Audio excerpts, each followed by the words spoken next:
ఎంతో ప్రతిష్టాత్మకంగా జరిగే బారాషాహి దర్గా రొట్టెల పండుగ ఉత్సవాలపై అధికారులతో మంత్రి పొంగూరు నారాయణ సమీక్షా సమావేశం ఏర్పాటు చేశారు. బారాషాహి దర్గాలో అధికారులు అనధికారులతో కలిసి సమావేశం నిర్వహించారు. లక్షల సంఖ్యలో బారాషాహి దర్గా రొట్టెల పండుగకి భక్తులు వస్తారని, వివిధ ప్రాంతాల నుంచి ఇక్కడికి రావడం సర్వసాధారణం అని ఆయన పేర్కొన్నారు. ఈ సందర్భంగా అవసరమైన ఏర్పాట్లు పకడ్బందీగా చేయాలని ఆయన సూచించారు. ఈ కార్యక్రమంలో కలెక్టర్ హిమాన్ శుక్లా, ఎస్పీ అజితా వేజెండ్ల, జేసీ, ఏఎస్పీలు తదితరులు హాజరయ్యారు. ఈ సమీక్ష సందర్భంగా ఎక్కడెక్కడ రొట్టెలు ఏర్పాటు చేశారు, ఏ రొట్టెలు దొరుకుతాయి అన్న విషయాలు ఆరా తీశారు. బారాషాహి దర్గాలో కలెక్టర్, ఎస్పీ, మంత్రులు, ఇతర అనధికారులు అంతా కలిసి తిరిగారు. ఈ సందర్భంగా ఏర్పాట్లను సమీక్షించారు.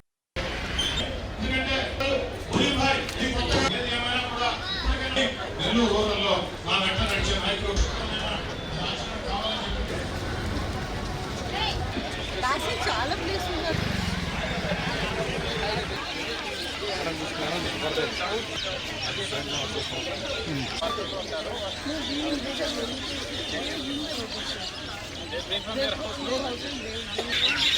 వచ్చే భక్తుల్ని we have to be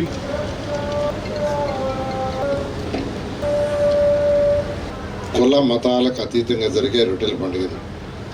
దీంట్లో అన్ని కులాల వాళ్ళు వస్తారు, ఎవరు అనేది లేదు.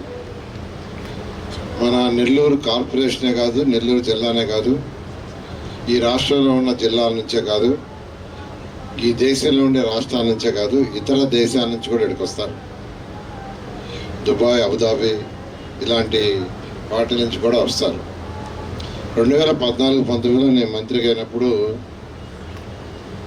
ఈ బారాషాహి దర్గా ఫస్ట్ ఫెస్టివల్కి నేను ఇక్కడికి రావటం, ఆ రోజు అజీజ్ గారితో ఆయన మేయర్, ఆ వాటర్ చూస్తే ఆ వాటర్ భయంకరంగా పురుగులు ఉన్నాయి అంతా మొత్తం. టోటల్ అక్కడే టాయిలెట్స్, అక్కడే లారీలు క్లీన్ చేసుకునేవాళ్ళు, అంబులెన్స్లు, లారీలు, ఎవ్రీథింగ్ చాలా భయంకరంగా ఉండేది. ఈ విధంగా రోడ్లు కానీ ఏమీ లేవు. అలాంటిది ఆ రోజు అజీజ్కి చెప్పాను, ఇది ఒక పవిత్రమైన స్థలం, చిన్నప్పటి నుంచి నేను చూస్తూ ఉన్నాను, చిన్నప్పటి నుంచి రొట్టెల పండుగ వస్తూనే ఉన్నాను, దీన్ని ఒక మంచి పవిత్రమైన స్థలంగా చేయాలి అని ఆ రోజు ముఖ్యమంత్రి గారితో మాట్లాడటం, వారు దీనికి 15 కోట్లు కూడా శాంక్షన్ చేశారు. అప్పుడు వెంటనే కొంత ఫండ్ శాంక్షన్ చేసి ఇమీడియట్గా ఆ ఫస్ట్ ఇయర్ అయితే అప్పటికప్పుడు వాటర్ ఫస్ట్ క్లీన్ చేయడం కోసంగా అడంతా పురుగులు అయి ఉంటే వైట్ క్లాత్ పెట్టి ఆ పురుగులను నేరించి పెట్టేశాం. ఇరిగేషన్ వాళ్ళు చెప్పి వాటర్ లెవెల్ బాగా పెంచాం.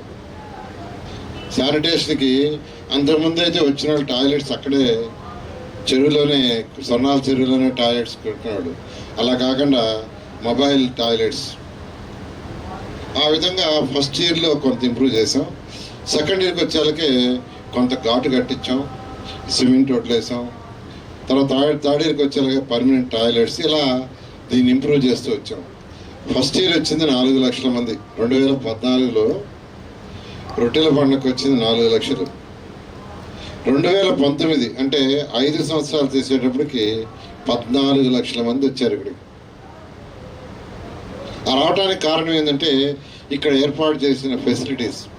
ఫస్ట్ ఇయర్ ఏదైతే ఫెసిలిటీస్ బాగున్నాయో అప్పుడు పిల్లలు, యువకులు వచ్చేవాళ్ళు కాదు, యూత్ ఇక్కడికి వచ్చేవాడు కాదు, చిన్నపిల్లలు కూడా వచ్చేవాడు కాదు. ఎందుకంటే పేరెంట్స్ పిల్లలతో వస్తే ఇక్కడ ఉన్న ఆ యొక్క ఎన్విరాన్మెంటు, హైజీనిక్నెస్ సరిగా లేదని నెక్స్ట్ ఇయర్ పిల్లలు వచ్చేవాళ్ళు కాదు. ఎందుకంటే వచ్చిన వాళ్ళని సెకండ్ ఇయర్ చాలామంది పిల్లలు వాళ్ళందరూ వచ్చారు, యూత్. వాళ్ళందరిని అడిగితే చెప్పారు, సార్ మేము 14లో చూసాం, చాలా బాగా చేశారు, అందువల్ల మా పిల్లల్ని కూడా తీసుకొచ్చాం. అంతమంది మా పిల్లల్ని తీసుకురామంటే ఒకసారి వచ్చి రెండోసారి వచ్చేవాడు కాదు. ఆ విధంగా అంటే చేసిన హైజీనిక్నెస్, చేసిన ఏర్పాట్లు. మేము ఇంకా చెప్తున్నాను, అగ్గిపుల్ల ఆడబడిన నేనే ఏరి వాళ్ళ కమిషనర్ దగ్గర ఏరిచ్చేవాడిని, కమిషనర్ దగ్గరే. ఆ తర్వాత మిగతా వాళ్ళు ఏరేవాళ్ళు. చిన్న కాగితం వాడిని ఎక్కడన్నా సీసీ కెమెరాలో చూసి కమాండ్ సెంటర్లో కూర్చునేవాడిని, చూసి ఆడికి పోయి నేను ఏరేవాడిని, కమిషనర్ పక్కన నిలబెట్టి మిగతా ఏరమనేవాడిని. ఐ థింక్ అప్పుడు ఢిల్లీలో ఉన్నాడు. ఢిల్లీలో అయితే సెకండ్ ఇయర్ చేసిందే ఇప్పుడు కూడా కంటిన్యూ అవుతుంది. ఆ తర్వాత గత 5 సంవత్సరాలు కూడా శ్రీధర్ రెడ్డి గారు ఇక్కడ అనేక మార్పులు చేశారు, అనేక మార్పులు. మళ్ళీ ఈ ప్రభుత్వం వచ్చిన తర్వాత గౌరవ ముఖ్యమంత్రి గారు చెప్పి ఒక 5 కోట్లు కూడా శాంక్షన్ చేసాం ఇక్కడ ప్రేయర్ కంప్లీట్ చేయడానికి. ఏది ఏమైనా రొట్టెల పండుగలో రొట్టెలు పట్టుకోవటం వదలటం అనేది చాలా నమ్మకమైంది, ఎంతో నమ్మకమైంది. అన్ని కులాల మతాలు అందరికి సంబంధించిన వాళ్ళు వస్తారు. కాబట్టి నేను అందరిని రిక్వెస్ట్ చేసేది ఏంటంటే అటు మున్సిపల్ శాఖ కానీ, ఇరిగేషన్ డిపార్ట్మెంట్ కానీ, అదేవిధంగా పోలీస్ శాఖ చాలా చాలా ఇంపార్టెంట్. పోలీస్ శాఖ ఎందుకంటే మరి ఆ పర్టికులర్గా ఫెస్టివల్ రోజైతే, గంధం రోజైతే ఎన్నో లక్షల మంది వస్తారు. అది కంట్రోల్ చేయటం కానీ, ఫైర్ డిపార్ట్మెంట్ ఫైర్ అనేది కానీ, అదేవిధంగా ఫిషరీస్ డిపార్ట్మెంట్ వాటర్ లోపల బోట్లలో ఫిషరీస్ డిపార్ట్మెంట్ కూడా కొంతమందిని పెట్టి జాగ్రత్తగా చూస్తున్నారు. వాళ్ళు కానీ ఆ గజీత కాడని పెట్టడం కానీ, అదేవిధంగా టూరిజం డిపార్ట్మెంట్ ఇప్పుడు బోట్లు గిట్లు అరేంజ్ చేస్తున్నారు. 8 బోట్లు ఏమో స్పెషల్గా పెట్టారు, ఇప్పుడే శ్రీధర్ రెడ్డి గారు చెప్పారు. వాళ్ళు కానీ, అదేవిధంగా ఇంజనీరింగ్ డిపార్ట్మెంట్ ఏదైతే వాటర్ అరేంజ్మెంట్స్ చేస్తారో ఎక్కడైనా లీక్ అయినా షార్టేజ్ అయినా ఇమీడియట్గా యాక్షన్ తీసుకునేటట్టుగా. వల్లనే 4,14,00,000 మంది భక్తులు ఇక్కడికి వచ్చారు నేను చెప్తున్నాను. అదేవిధంగా లోపల యాక్చువల్గా వాళ్ళు రొట్టెలు పట్టి వదిలిన తర్వాత అక్కడ మునిగి బయటకు వచ్చిన తర్వాత స్నానం చేయాలంటారు. దానికైతే స్పెషల్గా రూమ్స్ అరేంజ్ చేసాం, లేడీస్ సపరేట్గా, జెంట్స్ సపరేట్గా. అక్కడ హైజీనిక్నెస్ మెయింటైన్ చేయటం. సీసీ కెమెరాలు పెట్టడం కాదండి, సీసీ కెమెరాలు డ్రోన్ పెట్టినప్పుడు ఆ కమాండ్ రూమ్లో ప్రతి మినిట్ చూస్తూ ఏది ఇబ్బంది ఉన్నా. నేనైతే 2014-19లో హాఫ్ ఆఫ్ ది డే అక్కడ కూర్చున్నా. మీరు number half of the day అక్కడ కూర్చొని ఎక్కడ కాగితం పడినా, ఎక్కడ అగ్గిపుల్ల పడినా అక్కడికి నేరుగా పోవటం, ఆఫీసర్లు తీసుకుపోవటం, నేను క్లీన్ చేయటం, వాళ్ళు క్లీన్ చేయటం. అయితే డిఫెక్ట్ జరిగినవన్నీ మీకు తెలుసు. వాటిని రెక్టిఫై చేసుకుంటూ ఒక మంచి ఫెస్టివల్, ఇది స్టేట్ ఫెస్టివల్ ఫంక్షను. 14-19లోనే దీన్ని స్టేట్ ఫంక్షన్గా చేయించాం. దాదాపు 3,75,00,000 దీనికి బడ్జెట్ కూడా మున్సిపల్ డిపార్ట్మెంటు, అటు ఎండోమెంట్స్ డిపార్ట్మెంట్. మన దగ్గర వర్క్ బోర్డ్ చైర్మన్ ఉన్నారు కానీ డబ్బులు ఇవ్వాలా మున్సిపల్. దీన్ని ఈ రాబోయే 3 సంవత్సరాల్లో అటు ఎమ్మెల్యే శ్రీధర్ రెడ్డి గారు, వర్క్ బోర్డ్ చైర్మన్, అధికారులు అందరి సహాయంతో దీన్ని ఇంకా ఏదైతే ముఖ్యమంత్రి గారు టూరిజం సర్క్యూట్ అనుకుంటున్నారో అది అయ్యేటట్టుగా. ఎందుకంటే మనకందరికీ తెలుసు 2-3 దర్గాలు అవన్నీ కూడా సరౌండింగ్స్లో ఉన్నాయి. వీటన్నింటి ఒక టూరిజంగా చేయాలనేది ముఖ్యమంత్రి గారి కస్టమర్ ఎంతో ఫేమస్, మీకు అందరికీ తెలిసిందే. ఇట్లా ఒక సర్క్యూట్గా చేసి దీన్ని డెవలప్ చేయడం 2014-19లో ప్లాన్ చేసాం.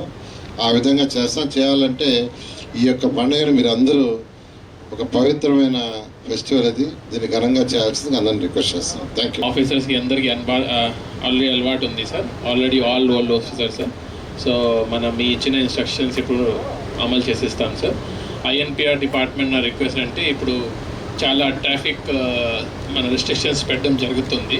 సో ముందే కొన్ని చోట్ల న్యూస్ పేపర్లో అడ్వర్టైజ్మెంట్ కానీ వాట్సాప్లో సర్క్యులేట్ చేసేసేయండి. సో మామూలు పబ్లిక్కి కూడా ఇబ్బంది లేకుండా ఎక్కడ ఎలా డైవర్ట్ చేస్తున్నాము, ఏ టైం నుంచి ఏం డైవర్ట్ చేస్తున్నాం ముందుకి మనం వాళ్ళందరికీ ఇంటిమేట్ చేయడం జరుగుతుంది sir. We will take care sir. నేను ఎస్పీ రెగ్యులర్గానే ఉంటాను సార్, ఇక్కడే లోకల్గానే ఉంటాను sir. We will keep observing and will ensure all instructions.